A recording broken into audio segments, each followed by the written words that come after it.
I've come up with a recipe that you could do any day of the week. This is my kind of version of a butter chicken. All of this happens in a pan, so it's a super convenient recipe. Let's get that on a high heat, and then I'm gonna add 700 grams of fresh tomatoes whole. Essentially what I wanna do is scald, char, and blacken the skins of these tomatoes. Already, look at that. Can you see how we're blackening those tomatoes? That's gonna give a char, a smokiness. So just take these tomatoes off the vine. Now, at the same time, as we blacken these, we're gonna do the chilies. Split the chilies in half, and with the tip of the knife, take out the seeds. That's the hottest bit. So in these go. Now, as these tomatoes get black all over, what you'll notice is naturally the skins are starting to peel off. Let's get the last of the chilies on there. Now, let them cool down. If you want, you can cover them just to let them steam a little bit. Right, the marinade.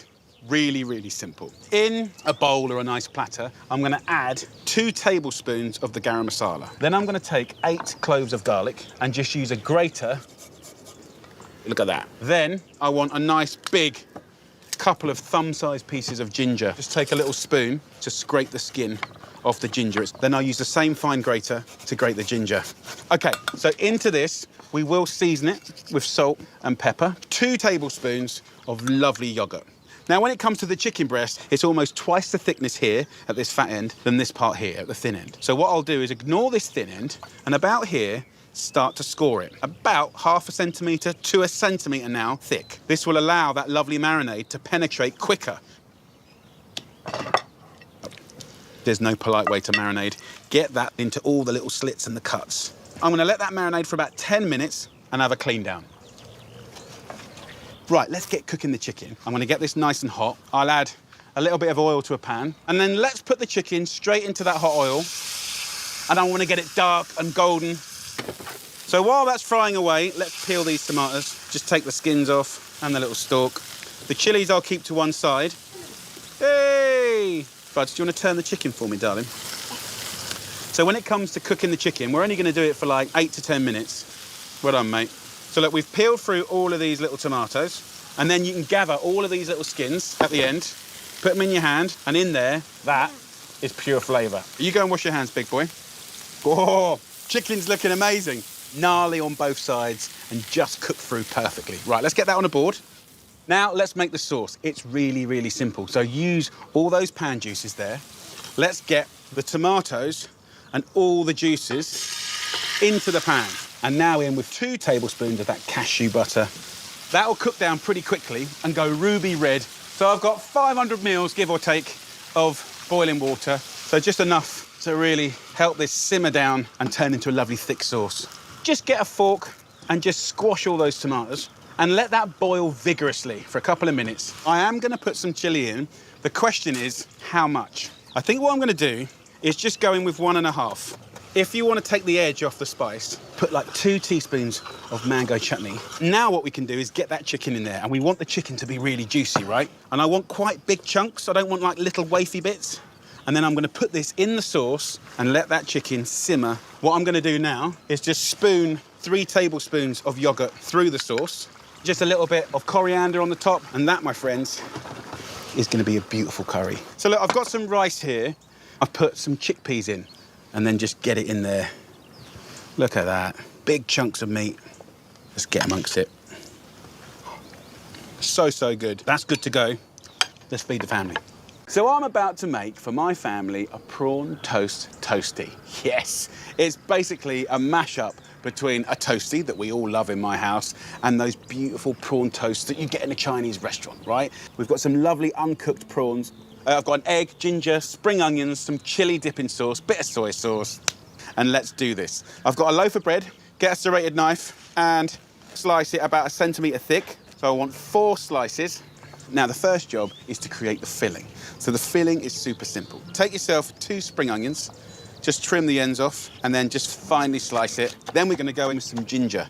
So just like a little 2 centimetre piece, just peel off the outside like that. I keep these trimmings, by the way. Just dry them, and they're wicked for making lovely cups of tea, or you can put them in broths and make lovely noodle broths and stuff. Slice it up, you can grate it if you want, and just run your knife through it so it's nice and fine.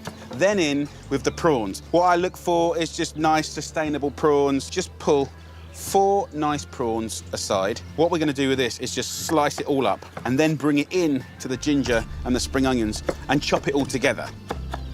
And then I'm gonna crack 1 egg and put the egg whites into this bowl, and then the yolk will go in the middle here. Just make the whole thing bind together.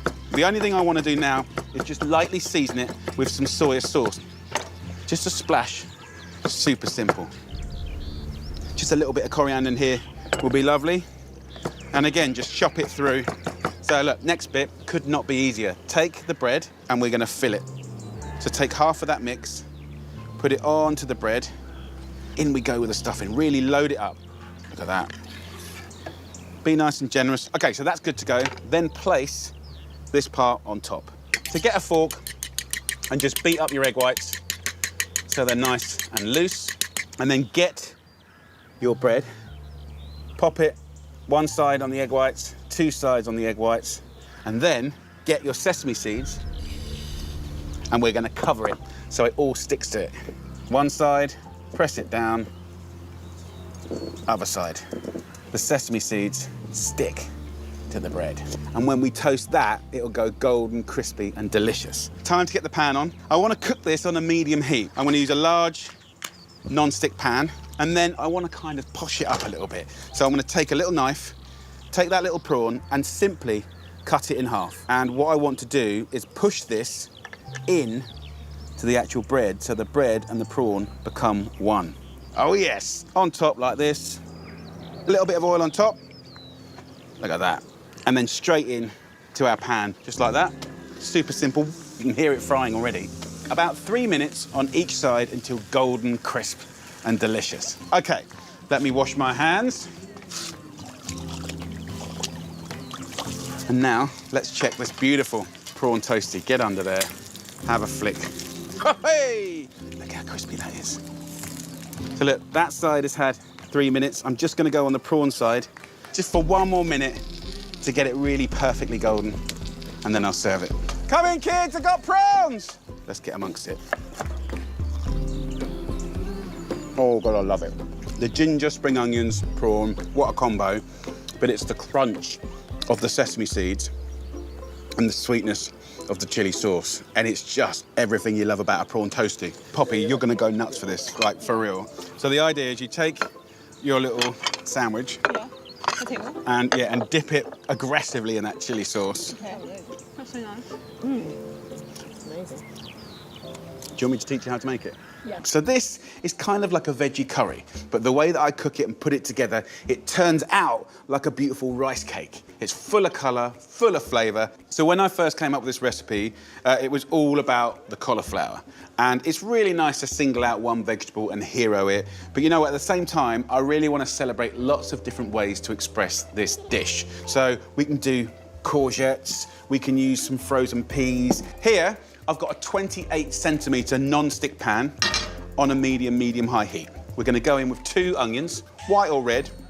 So take the skin off, half them, and then just roughly chop them into about 1cm chunks.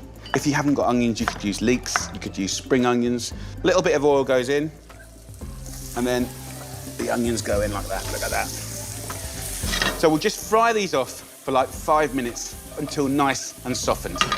So let's get to the veg. Courgettes, for instance, we're just gonna half that, then cut that half in half, and then again, little 1cm chunks. Then we've got the cauliflower. Trim off the lovely cauliflower flowers, about 1.5 centimetres from the flower itself. But then the stalk here, often, this will go in the bin. Like, we don't want to do that at all. We don't want to waste it. Also, it's really delicious and super nutritious. Slice it up. So look, these onions are getting nice and soft. Now, in with the tikka paste. This stuff's amazing. We've got layer upon layer of different spices. The smell already is incredible. Then I go in with my veg.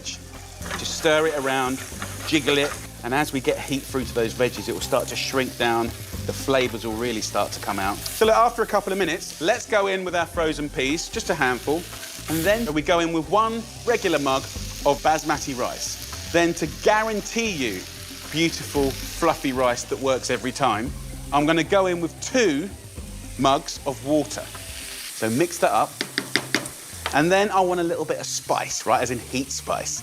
So I've got like 3 chilies here. Prick them with the tip of a knife, and then that will give a really, really subtle chili flavour to this. And one last thing, which I think is a brilliant curveball, poppadom. And when I was in Delhi last year, I saw so many variations of poppadoms. I'm gonna take 6 here, right?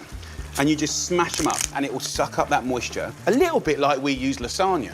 So just mix up those poppadoms, pat it all down, and then turn that down to like medium, lid on top, and cook that for about 10 minutes.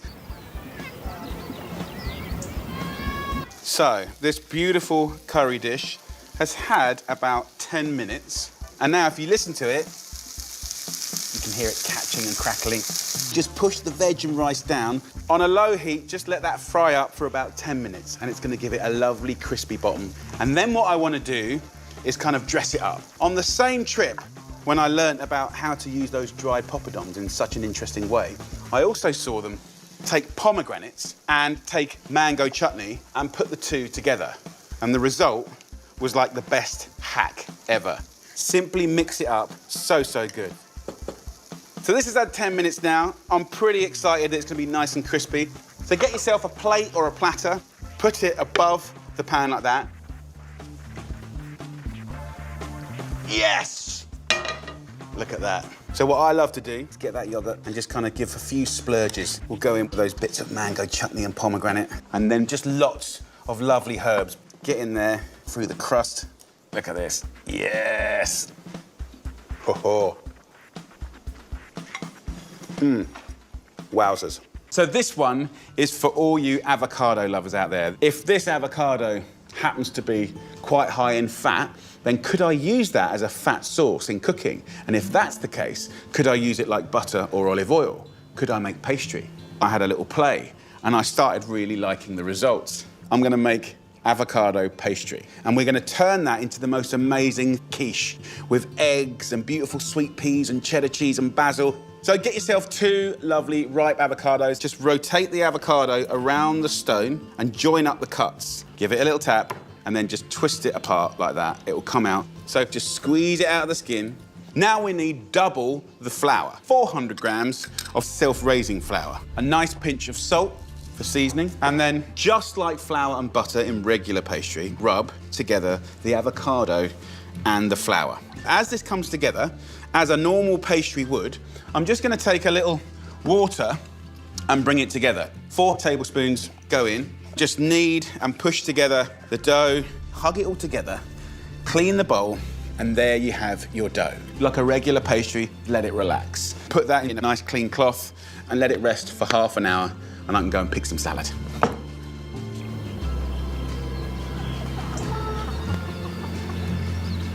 This lovely pastry has been resting. Just roll it out, try and be even, and then turn the actual pastry, not yourself. Keep rolling away from you, about ½ a centimetre thick. And you want it to be bigger than the tray that you're gonna cook it in. Roll this up. It's quite easy to manage. Then we'll take it over here and we'll unwind it like that. The weight of this overhang will keep that pastry in shape. Put a little hole here and there to let the steam out. And that goes in the oven for 10 minutes at 200 degrees Celsius.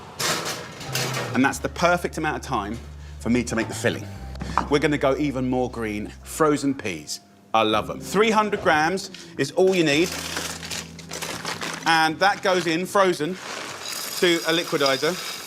We wanna flavor these peas. I like a bit of basil, so like half a bunch of soft basil leaves. Season with a little salt and pepper, and about 90 grams of the nicest cheddar cheese you can get your hands on. Then 6 large free-range eggs, and then simply whiz it up. Look at the colour. Beautiful. So look, that is the filling done, ready and raring to go. Let's just have a little check on our pastry. I'm actually very happy with that. Pour this filling straight in to this tray. Cook that in the oven for about 10 to 15 minutes. Just check on it. When that egg is set, we're good to go. I've got some sort of everyday leaves here. I've got a nice crunchy apple, and I always think that kind of brings this salad to life. and then cut it into little matchsticks.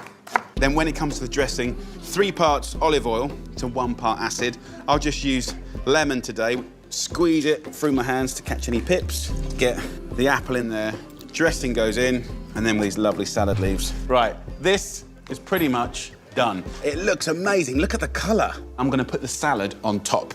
And then I'll go back to that cheddar and use a speed peeler. Let's get in there. Cut through here, down the little sides like that, and then grab a slice. I love it. I mean, you can actually taste the avocado in the pastry. Let's take this now to my lot. Mum, let me see. Do you want to try some? Mum, can I try some of that? So this is one of my family's new favourite dishes. It's the ultimate sausage casserole. We've got the most amazing potato dumplings that are crispy on the top, really gorgeous and gooey on the bottom. We've got loads of veg in there, a beautiful gravy, crispy sausages. So let's do it. I've boiled 800 grams of nice Maris Piper potatoes. I've got 6 big, lovely Cumberland sausages here. In that same pan that we boiled the potatoes, just whack in a little bit of olive oil.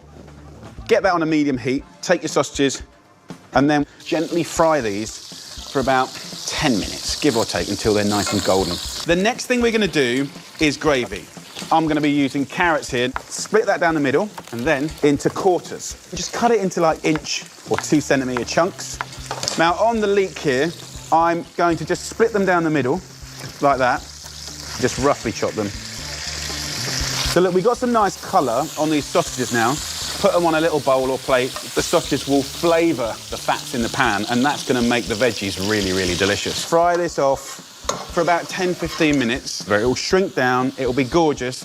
In the meantime, let me show you how to make these dumplings. Mash the potato, season it with salt and pepper, you know, fairly standard. But then, if we get some nice whole grain mustard, I'll take about a heaped teaspoon, and the mustard seeds, I think, really make this. It's like a little surprise. So look, once you've mixed all that together, roughly, chop it in half with your hand, in half again, and just kind of put it in your hand like a cricket ball. It's as easy as that. 4 lovely potato dumplings, ready and raring to go.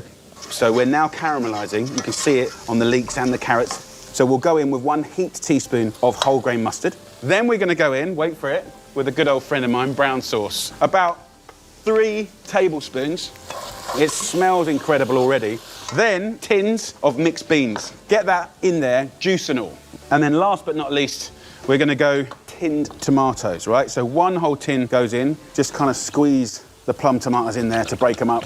And then what you wanna do is fill this up with water. That'll give you that little bit of extra moisture. We're gonna bring that to the boil and simmer that for like 10-15 minutes until it looks scrumptious, right? Now, with our beautiful everyday Cumberland sausage, score little half-centimetre slices. So by scoring it like this, it looks cool. It creates more surface area, which is more crispy bits, more flavour, yes! And then on the underside, this also sucks up more flavour from this gorgeous sauce. Score both sides, take the sausage and just sink it in this sauce. Then we go in with the lovely potato dumplings, straight in there. Look at that, absolutely beautiful. Just brush it with some oil to get it really, really golden. Now, instead of using the brush, just use some herbs. A bit of thyme, a bit of rosemary, pour in some oil and brush it. And that will not only make it go golden and gorgeous, it will absolutely flavour it. Take some of those thyme leaves and just put them in and around the pan. Now, I'll put it under the grill for about 10-15 minutes on high, until golden and delicious. You hungry? Yeah. Look at this. Whoa, how do you make the mountain thing? They are potato dumplings. So let's just plate some up. You got your sausage in there. You got your veg in there. Absolutely beautiful. So a little bit of greens in there. Here we go. So let's have a little try of this. Okay, I'm gonna go for it. Go on, mate. It's really nice. So what do you reckon, Buds? Are you happy with that, mate? Yeah. When you're juggling work and family, you need a dish that's super simple to rustle up. I want to make a curry, a really beautiful, fragrant curry, but I want to do it in such a way that it's surprising and exciting. And do you know what? It's just a handful of ingredients, right? I've got ginger garlic chili. There's always an onion or that family in the house, And then yogurt, rice, standard stuff. In the freezer, I always have sustainable prawns. These I've just put in a bowl of water for 5 minutes, defrosted them. They're fantastic. So I'm gonna do an amazing rice cake, right? It's gonna blow your mind. So 1 builder's mug of basmati rice into a pan, and then 2 of the same mug of water right up to the top. So in we go. Get that on full whack. Super easy. Season it with a little pinch of salt. So bring this to the boil, cook it for about 10 or 12 minutes until the water's cooked away. And when it has cooked away, turn it down to low for 5 minutes. Then it'll go crispy and golden. Super simple. Let's get onto the curry. Take 4 cloves of garlic and finely slice it. And we're on to the curry pan. Put some olive oil in there and then go in with these wonderful, fragrant ingredients bit by bit. So garlic in, so about 1.5 chilies. Always check how hot they are, because they can catch you out every now and again. Nice thumb-sized piece of ginger. Just get a little spoon and scrape the skin off. And then just finely slice the ginger, just nice little chunks like that. So that goes into the pan. Look at the colours. Give that a little toss. And then spring onions. Just cut 1 bunch into like 2-centimetre chunks. Sprinkle that in. Right, then we're gonna go in with a good friend, right? Mango chutney. You want a couple of nice tablespoons going in there. So, if you look at the rice, the water's now gone. You've got the little holes here, and now we turn it down low. 5 minutes, don't rush it, and you'll go from standard rice to rice cake. So I'm just gonna steal half of this into here, and then about 150 mils of water, and this will make the most incredible sauce. So, let me go and whiz this up. Now, this is the time when we can go in with our prawns. I left just 1 or 2 prawns whole with their heads on. The rest, I just peeled the shell. A nice couple of handfuls in there. Look at that. I'm gonna wash my hands. So, the sauce goes in now. Couple of minutes, and that's good. So just take your rice and then just flip it like that. Can you see how crispy that is on the top? Right, the sauce. Turn the heat off here now, and then about 150 grams of yogurt like that. Just give it a little shake and just pour. Gorgeous. Easy prawn curry with a lovely rice cake. Get in there and just break it open. And if you look in this, you know, you've still kind of got the fluffiness and the steam stuff inside. You see how lovely and steamy that is? Going for the prawn. Look at the colours, guys. The colours are bonkers. It's just blooming brilliant. Come on, more sauce, more sauce.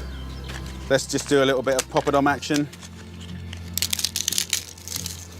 A little bit of salad on the side for a bit of crunch.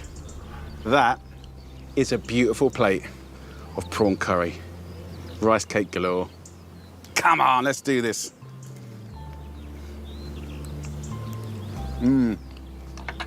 Gentle. Fragrant, loads of flavours. Prawn's lovely. It's joyful. Really, really joyful. I'm happy. So happy. Right, I'm gonna go and serve this to the family. I think they're gonna love it. This is like a little bit of sunshine in your life. I'm gonna show you how to make the most delicious pepper, prawn and chorizo bake with beautiful rice around it. It is so scrumptious. So in my freezer, I nearly always have prawns of some kind. Put them in a little cold water for like 15 minutes. They defrost. Happy days. So I've preheated an oven to 220, right? If I cut halfway through this pepper, just run your knife around here. Take the seeds out of your peppers and then cut this into 4. So 1, 2, 3, 4. The first part of the story is very, very simple. Open the oven and go straight onto the bars, right? We just want to give it a really good roasting really quickly. So, a little bit of olive oil in a pan, and let's start the story with chorizo. About 50 grams, and in this chorizo is the key to a lot of the flavour. So it's not just sausage, it's got garlic, it's got herbs, it's got beautiful, you know, pimento in there, sweet cayenne, and get that into your olive oil. So I've got 4 cloves of garlic, which I want to finely slice, and I'm going to get that into the chorizo to let the sausage and garlic fry away. I want to get about half a bunch of parsley, finely slice those stalks, and they're going to go in with the chorizo and the garlic. So as this gets gorgeous and crispy, I'm going to get myself a bowl, and I'm going to remove this chorizo and garlic now. importantly, leaving behind that amazing flavoured oil. So get yourself a mug.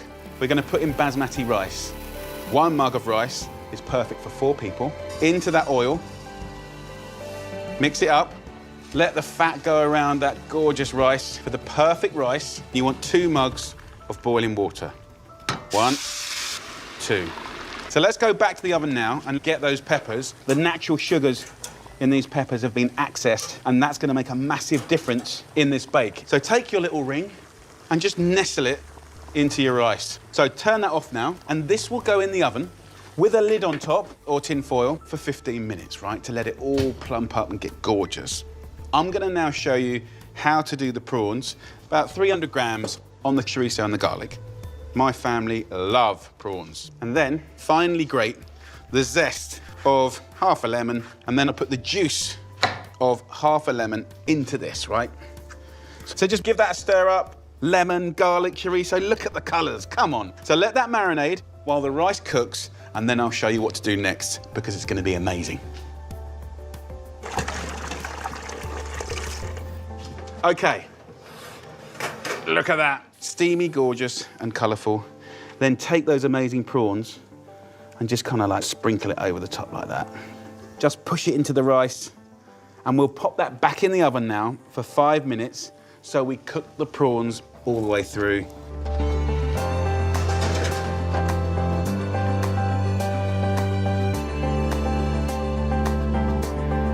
Five minutes is up, and here we have it, my friends. A beautiful chorizo, prawn, and pepper bake. And then just take some of that lovely chopped parsley, sprinkle it on top. Let's go for it, come on. Get yourself a nice chunk of the pepper. So good. Nice little wodge of fresh yogurt. That with a nice little lemon, bit of parsley on top. Throw in a little bit of salad on the side. Right, let's have a little try. Hallelujah. The smell will draw in my teenagers, and they will devour all of this in no time at all. They love prawns, garlic, chorizo, rice. Come on. Rocky Road. Naughty, very, very nice.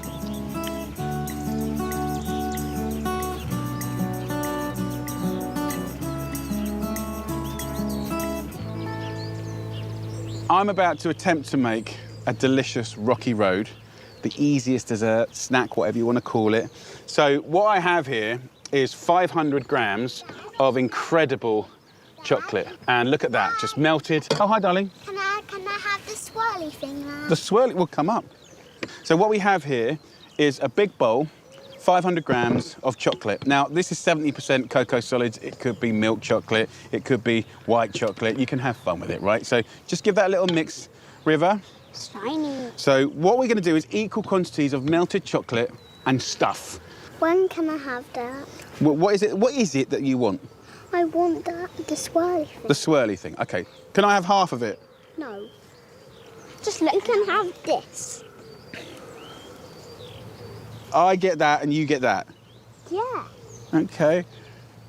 So to 500 grams of melted chocolate, we're going to add 500 grams of stuff. I think the stuff is cool if it's not just sweet stuff. Otherwise, it's sweet on sweet on sweet, and you never have the contrast, right? So yes, we've got marshmallows here that you can put in, and they're cool. Popcorn, unsalted, obviously, go in. You can go through your cupboards, any odds and ends. Things like your digestive biscuits we can put in.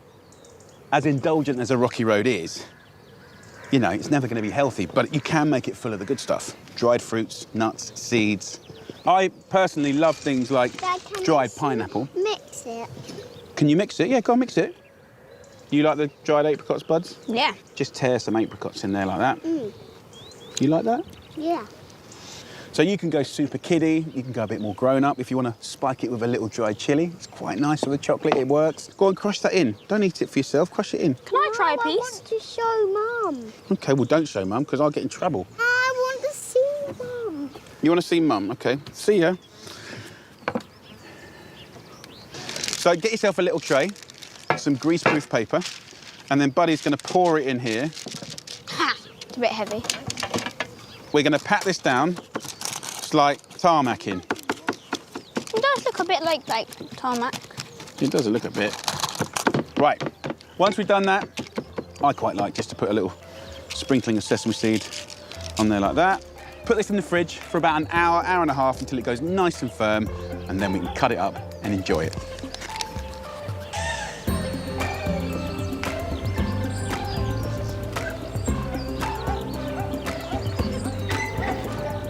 So, here we have our lovely rocky road.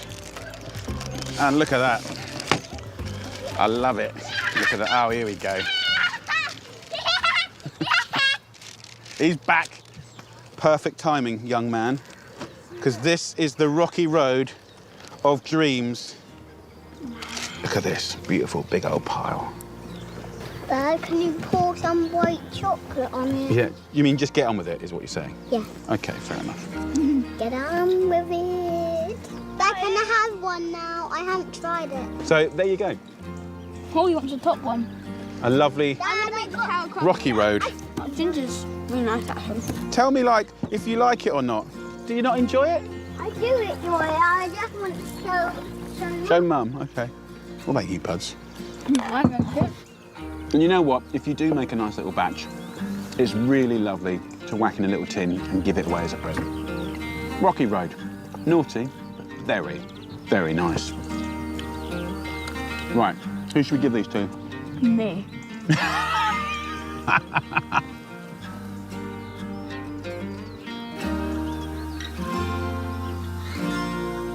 I'm going to batch cook today a beautiful twist on a bolognese. I'm going to show you a very British bolognese. In this nice big ragu pan, I'll put in some olive oil. I'll start the story with rosemary, 2 or 3 sprigs into that oil, and that will be the beginning of flavour. Another really good trick worth mentioning are these pre-chopped bags of carrots, onions and celery. I think they're really handy. Do not rush this bit. We have to soften this veg, and we have to start lightly caramelising this veg. If we don't, if we just boil the veg, it's only ever going to be average. Now, in this recipe, I'm using mushrooms, wonderful chestnut mushrooms. They're going to give you huge flavour and amazing colour. Kind of make them the same size as the carrots and the onions, give or take. So, look, if you look in the pan now, you can see that all these lovely veggies are really soft and they're taking on colour. Now we go in with the mushrooms. So mushrooms are mainly water. So they're now going to start giving water to the pan, and then it will go back to frying again. So I've got a kilo of beautiful minced beef. Carry on cooking this for another, like, 10, 15 minutes to get back to frying again. So now is when I love to add the beer. A beautiful pale ale goes in. It's got amazing malty flavours, really deep kind of chocolatey vibe. I'm going to put a bottle in, about 500 mils. So what I want to do now is bring that to the boil and cook it down. So next up, we've got the tinned tomatoes. So 4 tins of tomatoes will go in our ragu. Oh, hello. You know what we're doing? Buddy bolognese and tomato Buddy's sauce. food. So now we go in with the tomatoes, and we'll let that simmer for like 1 to 2 hours until really tender and delicious. To blush that in. You want to use that? Yeah. Yeah, that's a good idea. So get your 4 tins of tomatoes in, and then it's nice to fill 2 tins up with water. Bring that to a boil and let that simmer for an hour or 2 until it's succulent, gorgeous and tender. And what I'm going to do then is show you how to make the most amazing pasta. I want to show you what I think is the coolest little hack. I've got 2 packs of fresh lasagna. What we can do is slice down, gap, slice down, gap, slice down, and then kind of put it slightly ajar and do slice down, gap, slice down, gap. Maybe wobbly. It can be wobbly. Once this is cooking, it's going to separate like a concertina. This is going to grab hold of the ragu and the sauce in a very different kind of cool way. So I've got a pan of boiling water. If you want, you can put a little oil in the water. This will help these not stick together. And then we'll literally drop this into the water. It cooks in like 3 minutes. Can you see how all the little cuts are opening up? I'll put in a little bit of the ragu here, just a couple of spoons. Then I'll take that amazing pasta. Look at the shape of it. A little splash of water, by the way, just to make it oozy. And then the last very British ingredient, some cheddar. It really melts beautifully. And then I like to use 2 spoons just to almost dress it like a salad. But just look how gorgeous this serves up. Hey, look at that. And I just find this way, you go from the everyday to something really sublime. A beautiful little take on the great bolognese. Right, let's have a little try. The beer has this big malty flavour, but there is an underlying bitterness, right? But then when it's contrasted with the sweetness of the ragu, the vegetables, the tomatoes, that is so tasty. If you love sausage and mash, then this could be a new family favourite in your home. So first job, in a pan, a little bit of olive oil, and on a kind of medium heat, get those lovely sausages in there. And I want these to be golden all the way around. We're going to use leeks, but also curveball apple. Peel these, chunk these up, and then as these sausages are getting nice and brown, we're going to get our apple straight into that, and we want a little bit of colour.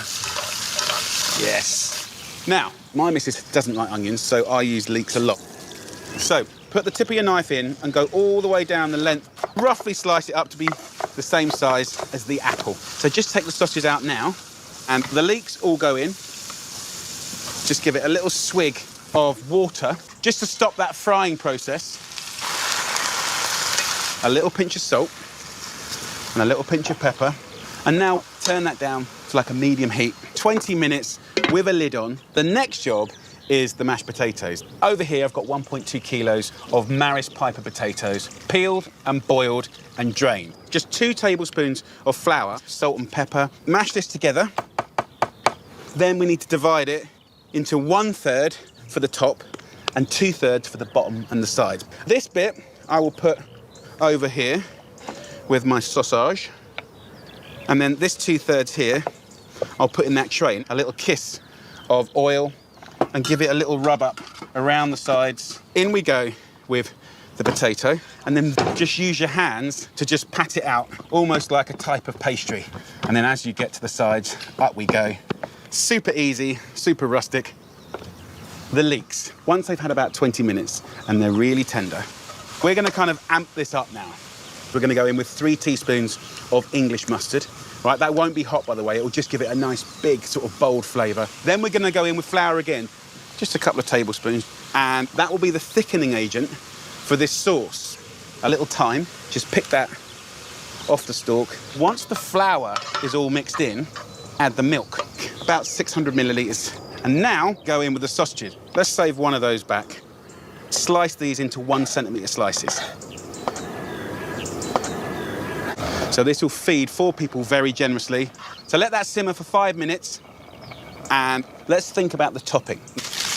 Get a little bit of greaseproof paper, put a bit of oil on here, rub it, and then I'll take this potato and press it down again and again and again, like that. It's about 1 centimetre thick. You want it to be slightly bigger than this tray. Go in with that amazing sweet leek, caramelised apple, and sausage casserole. Look at that. Then simply pick up your greaseproof paper, flap it over the top like that, and then unpeel it. We want to seal it to kind of trap all that lovely goodness. So get yourself a fork and your flour. Just dip it in the flour to stop it sticking to your fork. And that just seals it nicely, just as if it was pastry. Get a knife and kind of cut down like that. Now there is 1 sausage left. So slice it, and then I'm gonna push this into the most beautiful potato. These will get nice and golden and crispy. Now that will go in the oven for 40 minutes at 200 degrees Celsius. And then about 5 minutes before the end, I'll put some of that thyme on top just to crispen up, and it will look the business. Oh, yes. Come on. Chunks of sausage, creamy, leaky sauce. I've got some greens and some peas. I love a bit of mustard as well. Let's just get in it.